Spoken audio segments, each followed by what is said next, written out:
Merci Monsieur le Président, chers collègues. Nous craignons que ce plan prévisionnel d'investissement dans les lycées ne réponde pas parfaitement à la dynamique de la démographie lycéenne dans notre région et à l'impératif d'offrir aux agents et lycéens un cadre d'accueil digne.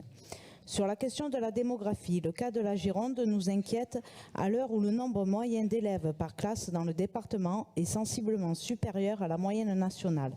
Et je ne parle même pas des tensions sur la métropole. Certes, l'ouverture prochaine des lycées de Barp et de Créon va permettre de soulager cette dernière dans un premier temps.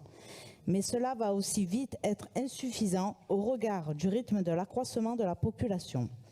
Or, il ne vous aura pas échappé qu'à cause de vos propres règles sur l'artificialisation des sols, il faudra presque une décennie entre la décision de créer un lycée et son ouverture. Compte tenu de ces délais, il va donc falloir agir rapidement pour répondre à temps aux besoins. Cependant, vos hésitations sur ces créations de nouveaux lycées nous font craindre des décisions beaucoup trop tardives et mal anticipées. C'est pourquoi nous soutenons notamment en Gironde la création de 2 nouveaux lycées dans le secteur de la Brède ou de l'Ouest métropolitain. Autre sujet d'interrogation, l'état du bâti existant et son impact sur les conditions d'accueil des élèves. Des efforts ont été fournis dans le précédent PPI sur 2 sujets qui nous tiennent à cœur, à savoir la sécurisation et l'accessibilité des établissements aux élèves en situation de handicap. Pas un mot pourtant dans cette nouvelle mouture. Est-ce qu'on doit comprendre que vous allez mettre ces efforts entre parenthèses?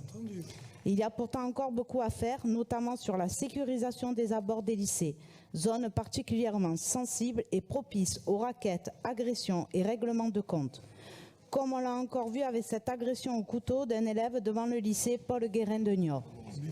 Mais plus globalement, nous n'avons que peu de visibilité sur vos choix et priorités en matière de travaux courants et plus particulièrement de rénovation face à la vétusté incontestable de certains établissements.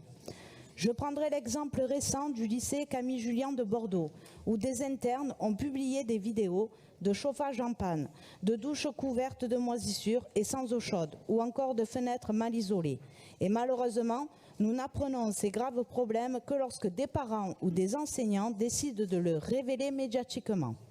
Et pour cause, vous nous privez de notre principale source de renseignement, à savoir le droit de siéger au sein des conseils d'administration des lycées.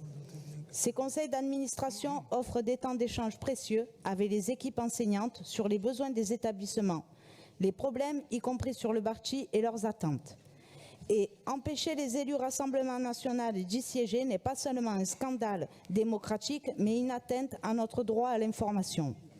Car au final, ce PPI, notamment sur les opérations courantes, est un arbitrage entre les différents besoins exprimés par les établissements.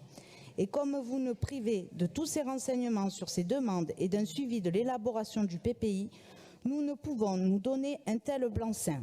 C'est la raison pour laquelle nous nous abstiendrons sur cette délibération. Cependant, pour finir, nous tenons à vous accorder un bon point sur la montée en puissance de la géothermie pour remplacer l'hyperdépendance au gaz de nos lycées, à l'exception notable des établissements limousins dont seulement 10% sont éligibles.